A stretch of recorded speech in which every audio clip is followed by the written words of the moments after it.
Welcome to Smoke and Word Podcast. What's up, party people? Episode 7. Wow, we made We it. made it.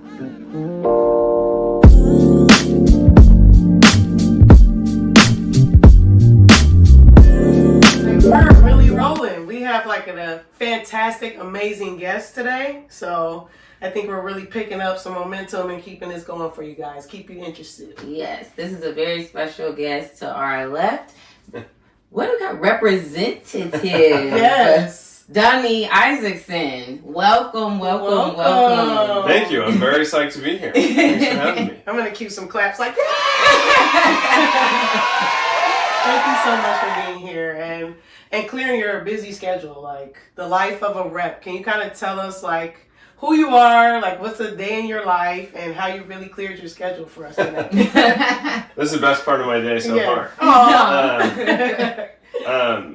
So I am, today's a Tuesday, so it's often the day that committees meet. So I'm a state representative. I represent about half the city of Cincinnati in the legislature in Columbus. And I'm also the new Democratic minority whip in the House. So it's a lot of, today we had 3 different committee hearings. The tax committee, government oversight committee, and the civil justice committee. So sort of very intense, kind of lawyerly committee. So it was, and I actually was at a wedding this weekend in New York. So I flew from New York to Columbus this morning, went straight to committee, and then drove straight here. And then after this, I got one more event with the labor union. And then, wow.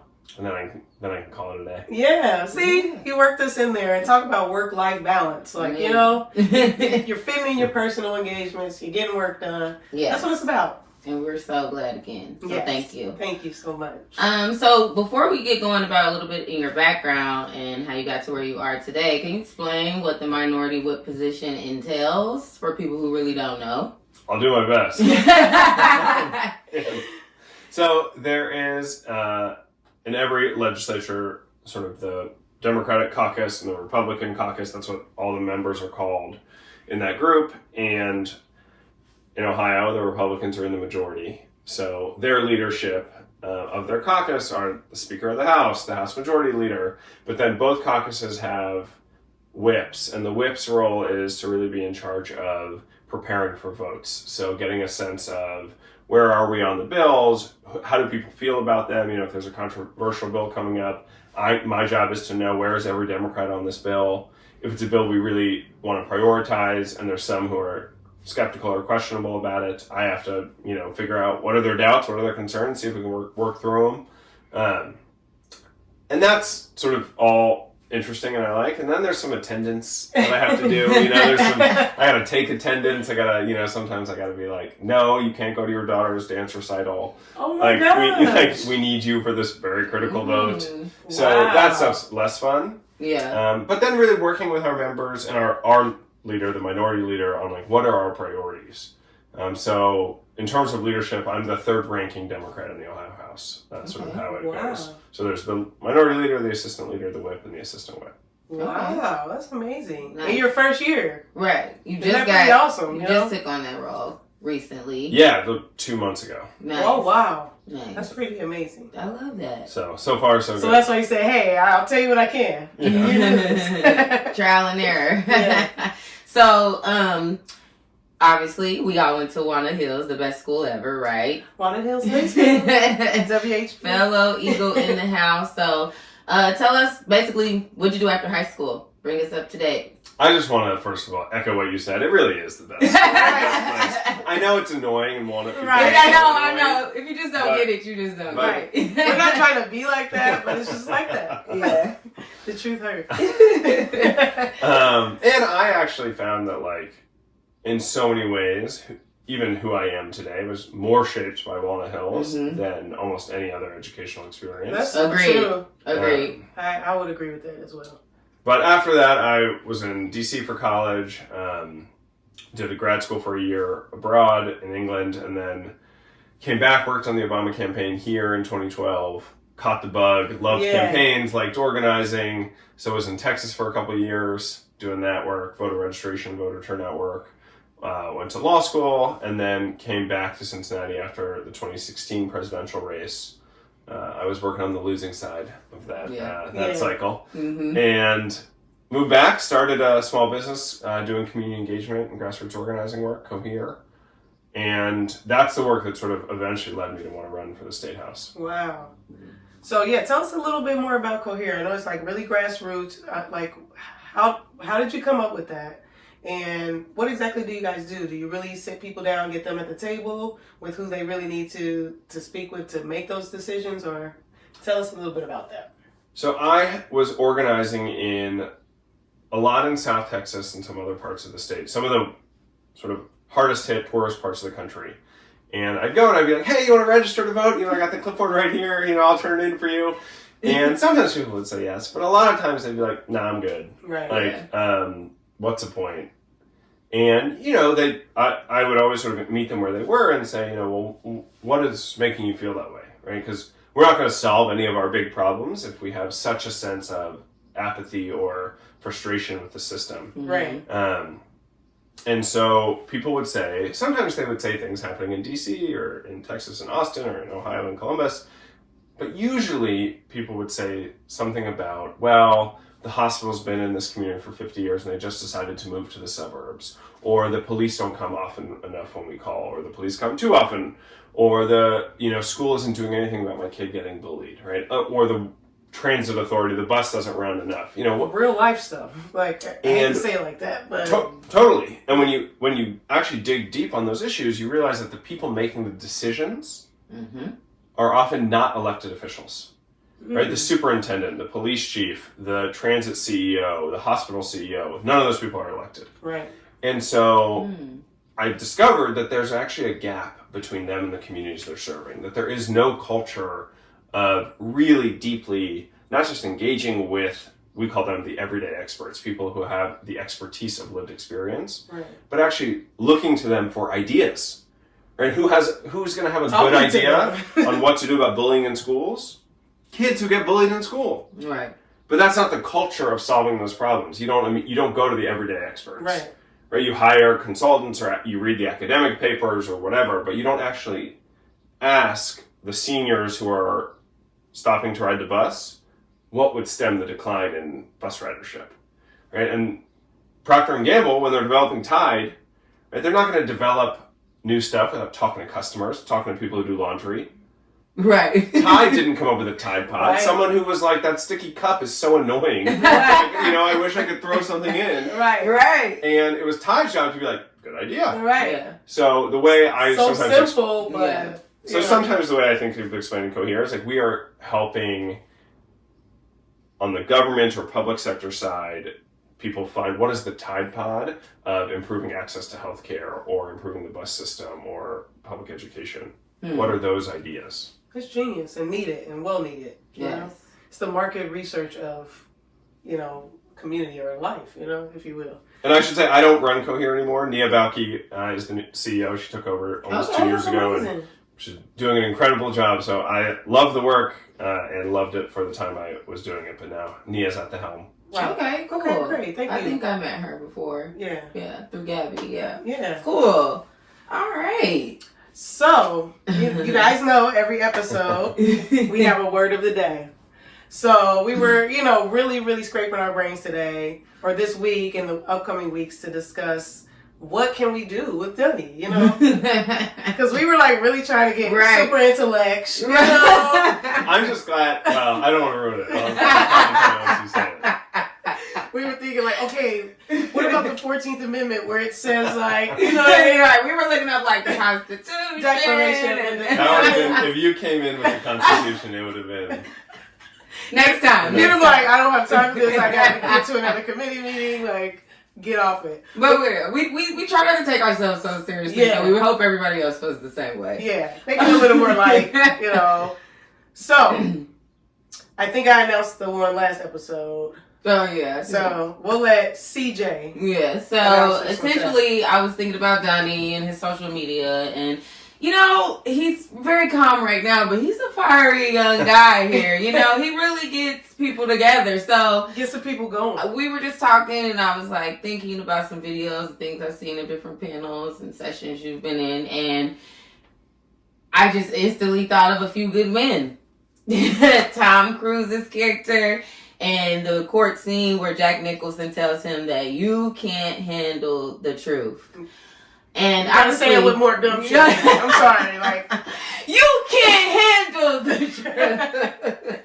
And with a little something like that. Yeah, we're all pretty familiar with that. Even if you haven't seen the movie, that's just like an iconic quote. So truly perfect for today. We thought, yeah, goes with Dani's passion, and so we kind of want to go into some things that maybe you guys can't handle the truth about. I'm just so glad you chose a cultural reference that I know. Yeah, thank God. I was like, man, I'm so not cool. I'm not going to know what the quote of the day is. See? Yeah, we try to just keep it simple and cool. Yeah. And since we've been having guests, we just talk about the person, what we at least know about them, what we, can bring to the table as far as their characters are concerned. So we felt it was fitting, and again, I think it will lend to a good discussion surrounding some things that are going on right now politically. There's a lot of people I work with who can't handle the truth. Oh, man. And I've seen you take them down. I've seen it, Dani. I've seen it. So good job. Yes. Because I think in that world, it's very hard to tell the truth. It is. But I do think, we're kind of at an advantage. Being millennials and, coming into this new space where, they're kind of aging out. And it's all right, it's not the world as you knew it anymore. So you're kind of representing that in the House of Representatives. And, we really appreciate that. And it's a very important space to occupy, I feel like. Especially something that's near and dear to my heart when it comes to cannabis. We really wanted to discuss cannabis reform, legalization. In our state, we're all in Ohio currently. So we thought that you'd be able to expound upon that. Just you're sitting and living it, sitting in these committees, sitting at the table. So just kind of let us know, what can't we handle the truth about this whole thing that's going on? We passed this law in November last year. What's going on?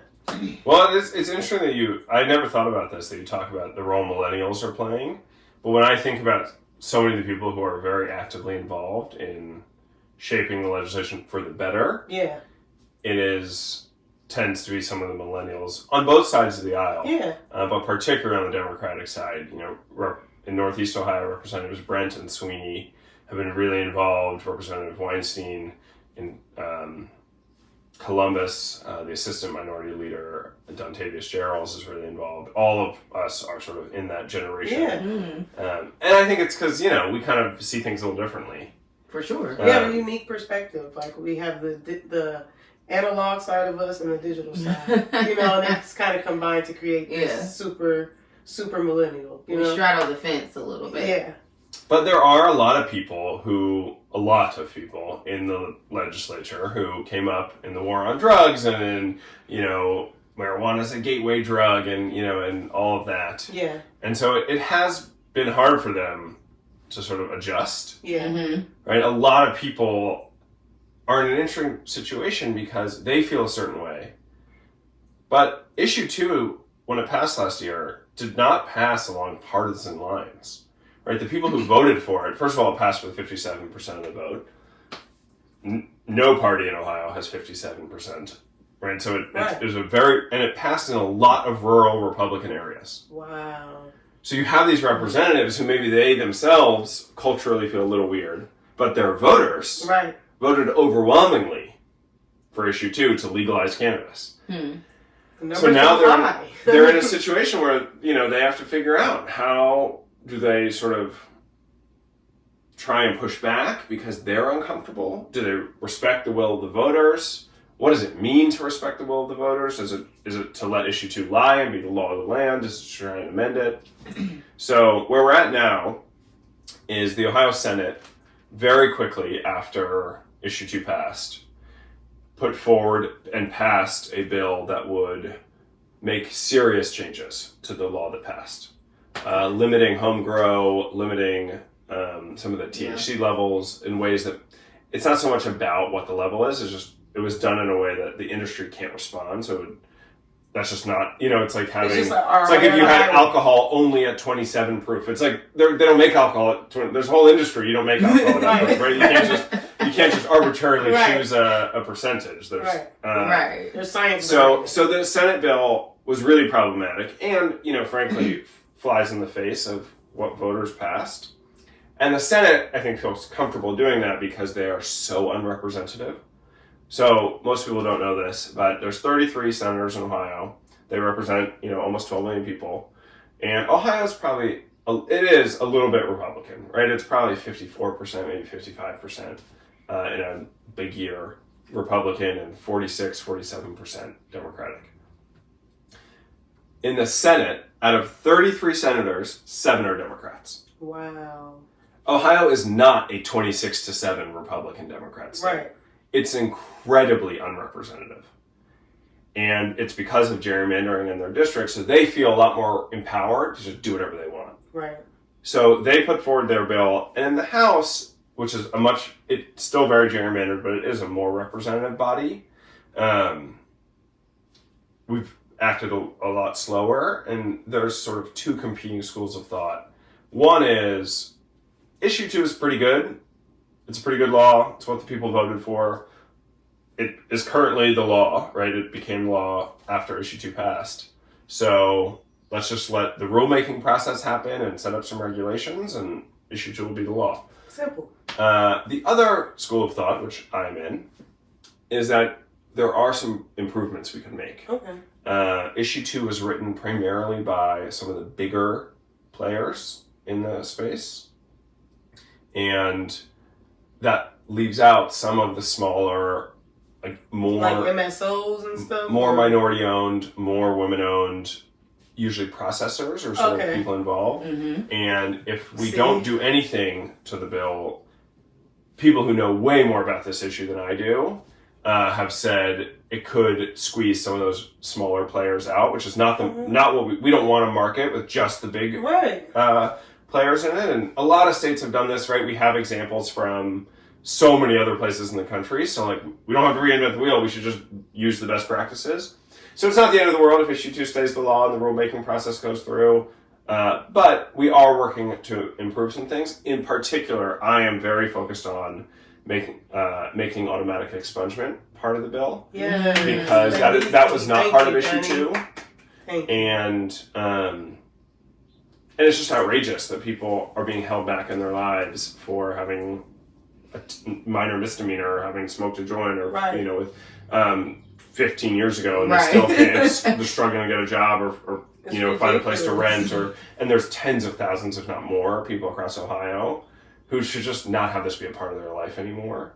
It is legal. We decided it was going to be legal. Let's all move forward. Yeah. Let's sort of rid them of this burden. So that I've been working a lot on that. I'd like to see us do something in that space. Hasn't Colorado done something like that? That we can model it after? A lot of other states have. Program, okay. There are some distinct Ohio features that I will get into that make it a little more complicated here. The biggest one, we don't have a unified court system. So you can't just say, okay, let's change this, and then the whole data system will adjust. Right. Every city and county has their own clerks of courts and court systems and data sets. So it's a little more complicated. Yeah. But we can do it if we prioritize it. For sure. So I'd like to see us act on that. But if we don't, Issue 2 is the law, and they're doing a good job passing rules, and it's better than certainly what the Senate proposed. For sure. Well, thanks for filling us in on that, because I didn't know. Because I'm just assuming any changes to it are shady. You know what I mean? We automatically go there. Yeah. But what you just filled us in is that, it's kind of helping out those conglomerates, those MSOs that are probably coming from other states, coming into Ohio. And, we want to build some grassroots. This is a shameless plug, Trap Natural. We need the minority women-owned businesses in the cannabis industry to thrive. So I appreciate the work you're doing. Yeah, and we being the Democrats, are only going to vote for a bill that's an improvement to Issue 2. Right. Right? I mean, the Senate put in, I can't believe I didn't mention this earlier, the worst provision, is that they would, instead of using the money for a social equity fund or local governments, some of the additional tax dollars would go towards jails and law enforcement. Oh my God. Which Slap in everybody's face. goes against the spirit of what it was all about. Right. Yeah. Which is What that cannabis we is about. have over-policed this issue. We have over-incarcerated on this issue. It has been a colossal failure Right. societally, in communities, and we should be moving the other direction. Right. So, And you're almost like trying to, like you said, bring some equity. Hey, we're Yeah. sorry. How about that? or that no one wins when you decimate communities this Right. way. Yeah. And so let's rebuild and let's strengthen and sort of lift up. Let's realize it's a plant too, and like you were talking about earlier with the Republican constituents, like they're farmers. Mhm. We're talking about a plant here that you're trying to regulate it. You know what I mean? It's like you said, they're just so disconnected. Yeah, it starts not to make sense. It makes no sense. And that's kind of the backbone of Ohio being one of the states, you know, the fact that we are very industrialized, very land and farm-like too, but also bringing the industry to it. So that's kind of like our backbone in Ohio. So it's also, it makes no sense to me, but you know where I'm going with that. Yeah. From your perspective, how can we get involved? The people who care about this stuff, you know, Yeah. the people who are just cannabis enthusiasts, who are advocates, who are business owners in that segment, or just people who are like holistic and into health. And I think it all ties in.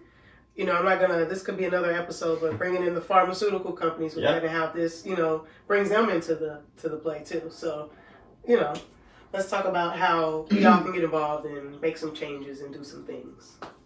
And I think within the cannabis space, and there are folks doing this, it is important that we get it right. So people should be paying attention to the rulemaking process because these are brand new rules that are going to set up an entire market, an entire economy, really. $1 billion. And people should be paying attention to any legislation that gets proposed coming out of the House or any agreement that the House and the Senate eventually could reach in this space. But then zooming out, you know, we should be asking ourselves, one, why did it take a ballot initiative to do this? Right. Why do Ohioans keep having to resort to direct democracy to pass super popular initiatives? Yeah. Because we have such an representative legislature. Right. And so there is an effort this year to pass something called Citizens Not Politicians. It's modeled off of something Michigan did in 2018, and it would take the power to redraw political lines out of the hands of politicians and give it to an independent commission, nonpartisan, made up of citizens and experts, to draw fair lines. We have not had fair congressional or state legislative maps in Ohio in a very long time. It's how we end up with such an imbalanced Senate and House. And Michigan used to be in the same boat. Wow. And then in 2018, they passed their version of Citizens Not Politicians. Michigan is a 50-50 state. They have a 51-49 legislature. It'll swing and flip, but it means that their legislature is representative of the people.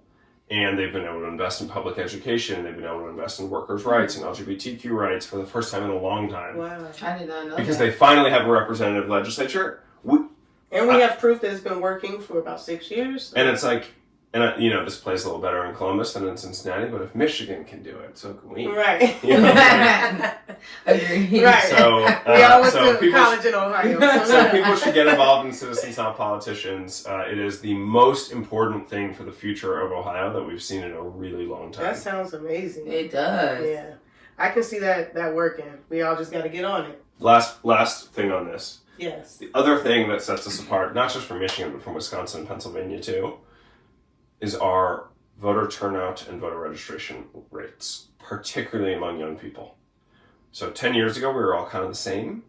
And then those three states have just invested in young people getting involved and engaged.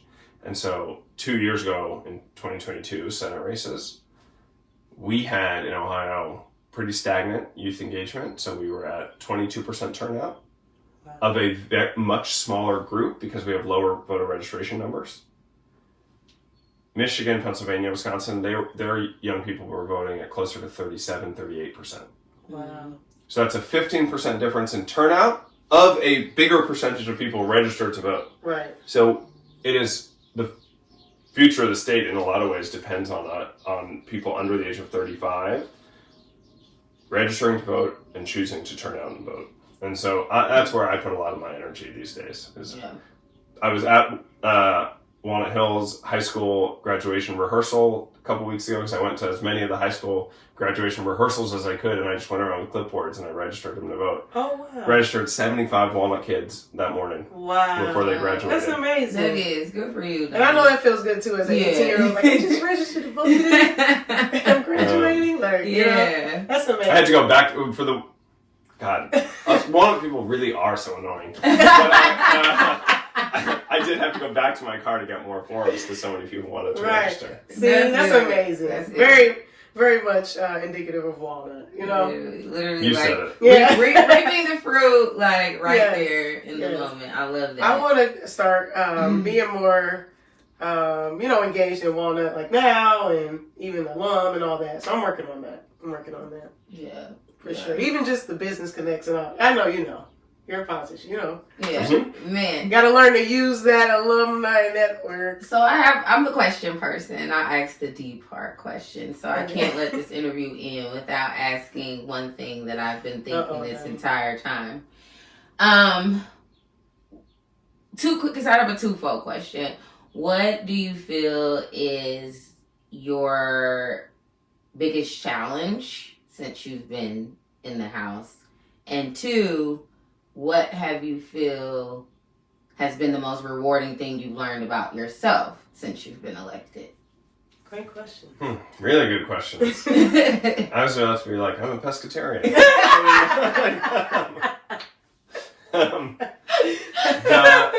I think the thing I struggle with, and I think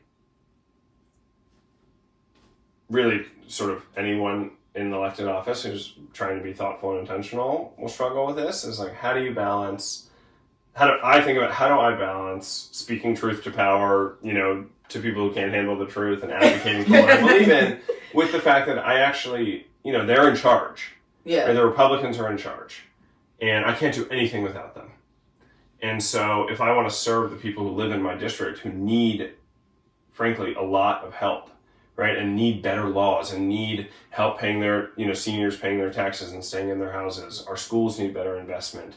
Mm-hmm. Our local communities, our libraries, our public services all need improvement. Childcare is a nightmare. If I want to work on all those things, I need the Republicans on board. So I have to balance fighting for what I believe in, letting them know, with the fact that we really need good working relationships. And I've actually been very grateful that I've gotten to introduce a lot of bipartisan bills on very substantive issues, all the ones I just mentioned, because I've put in the time to build relationships with them, and they've been open to having a relationship with me. And that takes a lot of trust. Yeah. And it's not going to be true of every Democrat or every Republican. Yeah. And so I think the thing honestly, that sort of segs into the thing I've learned about myself, which is that I'm actually pretty comfortable having a North Star of and I actually find it helpful of, does this help people in my district or not? And if me speaking up on an issue that I can't impact is going to anger a lot of people who I will need to actually do the things that are going to help people in my district, I'm probably not going to say anything about it. I'm not going to speak up on it because that would be self-serving. I'd feel good in that moment, and self-righteous and whatever. But actually, I need to take a deep breath. Yeah. My job is to serve the 24th House District. And I have to ask myself, is me indulging that desire to speak up serving them or not? And that's an art, not a science. There's no answer to that. Right, yeah. But that's deep. But I do have to think, it's my job to think about it. It's your job, literally. Yeah. And I think a lot of people, I have noticed not everyone does think like that. And so a lot of people who pop off online, or you see them giving interviews, they are not serving their constituents in those moments, because it makes them harder to work with when the cameras are off. So that's sort of some of the ways I think about this stuff. So I'm sorry. All I could think was, what is it? Big body bleach built. Marjorie Taylor Greene. Yes. Oh my God. Wait, Big Mac. What is it? Oh my God, we gotta throw it up there on the video. Bleach blonde. Oh my goodness. I can't believe I can't think of that now. It's been cracking me up for weeks. But speaking of kind of, on that wave, like what did you feel about that kind of, is that what you're kind of speaking on? Kind of like being difficult to work with and like showing your ass. That's really not the best thing to do. That's the extreme version of it. Well, yeah, of course. Yeah. But and I don't always get this right, and I'm learning, and I'm really grateful for some of the more senior members, particularly Democrats in the legislature, who sometimes will pull me aside and be like, not a good move. You should have stayed quiet on that. I need that. Like that person could be really helpful on your housing bill or whatever, and so, and what did you gain from that? And so it's I will be better at this 2 years from now than I am now. I'm better at it now than I was 12 months ago. And that's a skill that you can take into other aspects of your life. When you're dealing with family, that's essentially just having emotional, stability and emotional intelligence to be able to regulate yourself before blurting out or just looking at the bigger picture, picking your battles. To me, that's a very mature skill set to have. It is. And there's a lot of people, I can even say my senior, who don't have that, So to be able to have that naturally in your state of being, but utilize it to help your constituents too, is huge, It's a huge skill set. I never would have thought about that. Yeah. But we know, Dani has some things to do. Tell us where we can find you. Yeah. Or any, your social media handles, any websites that we can go to get involved, anything that comes to your mind. Well, first of all, thank you for having me on. This is super fun. Yes. Thanks for being here. And I'm most active on Instagram. It's just Dani Isaacsohn, which is not that easy to spell, but I'm sure we'll make sure. On Twitter, it's just at Isaacsohn. Shows you how many Isaacsons there are.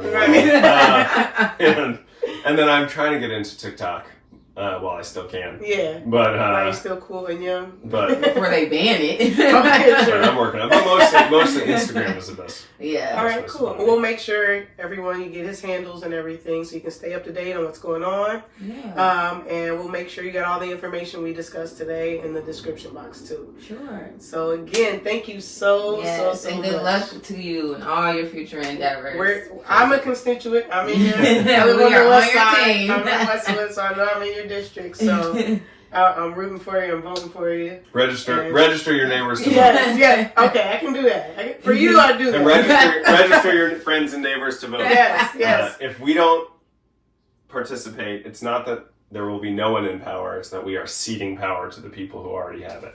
So. And it's time for us to take it. Millennials, let's go.